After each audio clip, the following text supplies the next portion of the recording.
What's up everyone, and thank you for stopping by. Today's project is this almost brand new but plain Jane Troy-Bilt lawnmower that I picked off the curb for free. And the problem is a very common one in that it won't start. Let's take a good look at it, find out what's wrong with it, and hopefully we can fix it.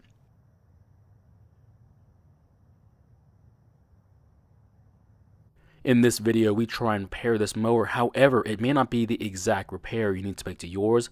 We'll explore other options later in the video.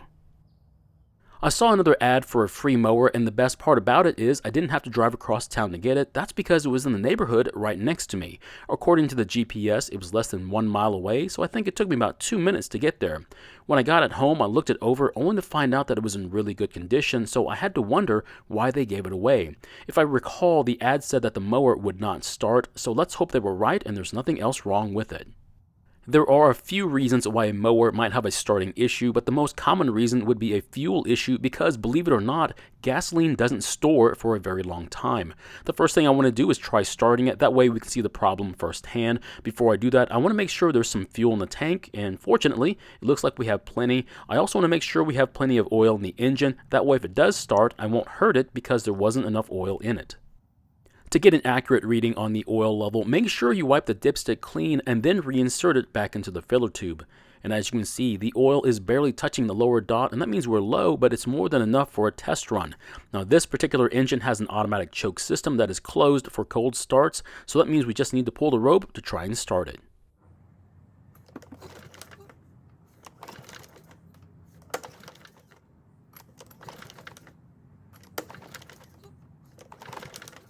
As you just saw, it didn't even try and start. Now the other thing that I noticed was how much this recoil assembly moves around underneath this cover. Now I've never really inspected one of these recoils before, so I might want to look at it later on. The next thing I want to do is try putting some gasoline into the Carbs Throat and then try starting it again. Now this air filter isn't clogged and should still work, but it's probably a good idea to replace it before putting the mower back to work.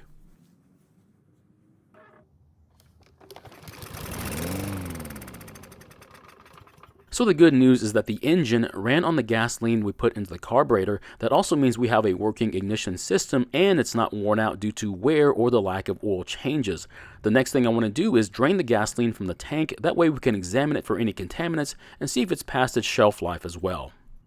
So here's the gasoline that came out of the tank, and the first thing I notice is that the color is really good and it smells fresh. However, I can also see that there's water in it as well, which is something you don't want in your gasoline. So at this point, more than likely, that's the reason why this engine won't start.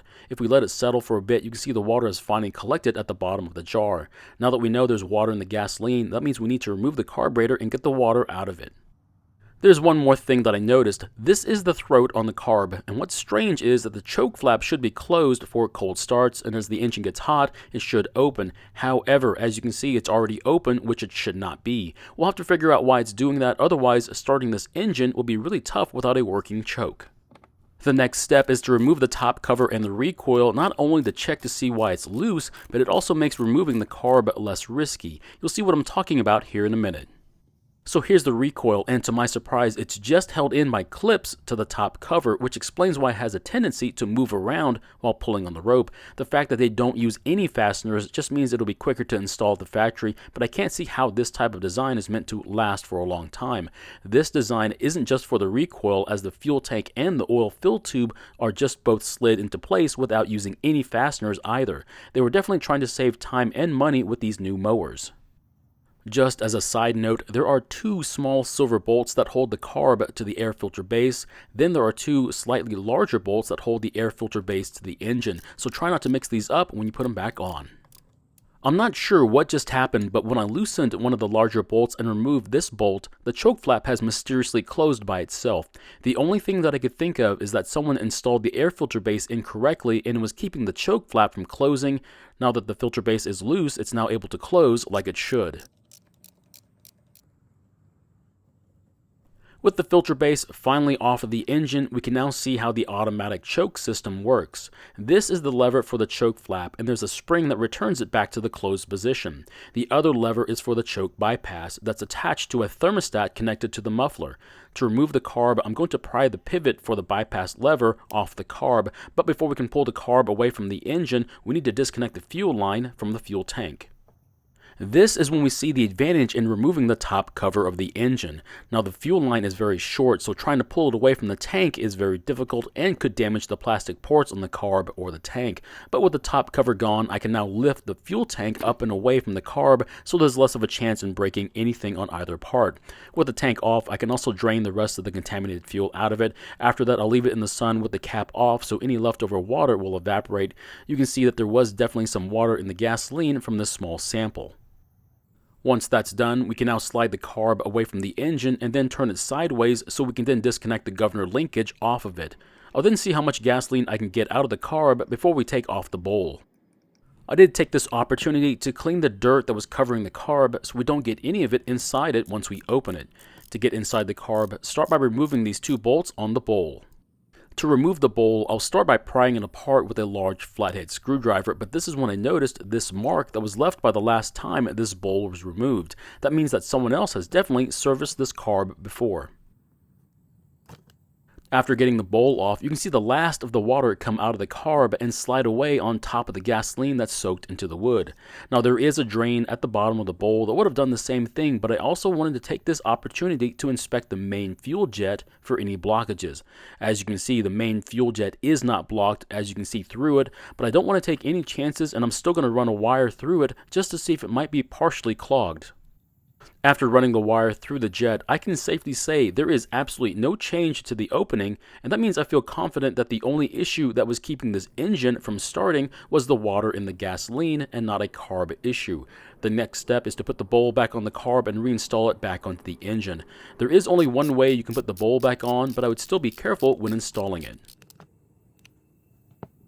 There's nothing wrong with the gasoline I took out of the tank except for the water portion, of course. In fact, I'm going to siphon out the gasoline, leaving the water in the jar and putting it back in the tank. Now when doing this, be careful not to siphon any of the water, and because of the dimensions of the jar, I won't be able to safely siphon all of the gasoline out, so I will be wasting a few ounces. While the mower is on the table, I'm going to take this opportunity to remove the wheels and lubricate them. Now use whatever lube you have on hand because some lube is better than nothing. Since this mower doesn't have self-propel, making the wheels spin easier means it'll be easier to use as it'll take less effort to push through the grass. I know your average homeowner may never do this step, but for those of you who want your mowers to last more than a few years, I'd ask you to try it out. You might be surprised by the outcome. Before I reinstall the carb, I need to remove this O-ring and this white retainer. Sometimes they'll come off with the carb, but just like in this case, they might stay on the intake pipe instead. Just reinstall them on the back of the carb and then we can install the carb back onto the engine. When I first saw these plastic carbs on the new mowers at my local big box store, I wasn't sure what to think about them because I hadn't worked on them at the time. It took a few years before I had one in my possession, and I have to say I can see their advantages, but the biggest disadvantage I've seen is that the main fuel jet seems to clog in only a few months of not being used. One of the biggest advantages to these carbs is that they won't corrode like the metal ones, and a second advantage is that they are pretty simple to work on. I know it looks like I took a lot of the engine apart just to take the carb off, but in reality this really didn't take that much time to do. Like I mentioned before, you don't have to take the recoil and fuel tank off, but in my opinion it just makes things easier later on. I do have other videos where I don't take the recoil and tank off, and even then I only saved a couple of minutes. So how does water get into the gasoline? There are two ways. The first way is that it comes from the pump you get your gasoline from, and the second way, which is more likely, is condensation from the air, and it doesn't matter whether you get 100% gasoline or not. Once the top cover is back in place, don't secure it just yet. That way you can make sure it's not hitting the linkage from the thermostat. To check it, force the choke flap open and then it should automatically close. If it stays open, then the top cover might be hitting the linkage. Something else I noticed when I was looking at the condition of the blade was that it was on upside down. Now this is really easy to do and you might not even realize it, as it will still cut the grass even though it's on the wrong way, although I wouldn't say it was cutting the grass, more like breaking it. The best part is that the original cutting edge is in perfect condition, so I'll just flip the blade the right way, and the last thing we need to do is replace the bolts for the top cover, pour the old gasoline minus the water back into the tank, and then we'll try starting it again.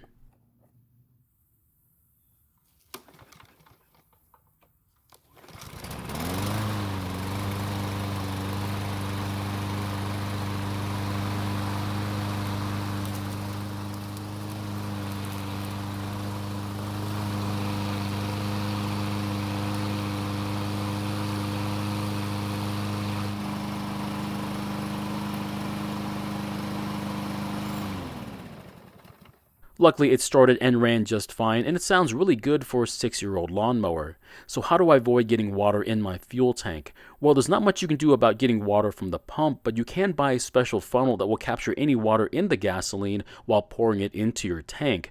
And as far as getting moisture in your gasoline while it's in your tank, I would store your mower in your garage and remember to start it at least once a month and more often if possible. But the best practice would be to run the tank dry before any long storage. Another reason why this mower might not be starting is that there's no spark from the ignition system. In that case, you might have a bad ignition coil, or your brake cable might be damaged and not allowing the coil to work like it should. So my question is, what would you do if you found water in your fuel tank? Would you pour it out and try to separate the gasoline from the water like I did, or would you just get rid of the gasoline altogether and get more from a different gas station? Personally, I would just pour it out and separate it. However, do this at your own risk. Thank you for watching. I really do appreciate your time here. Please feel free to ask me any questions, and I hope to see you in the next video.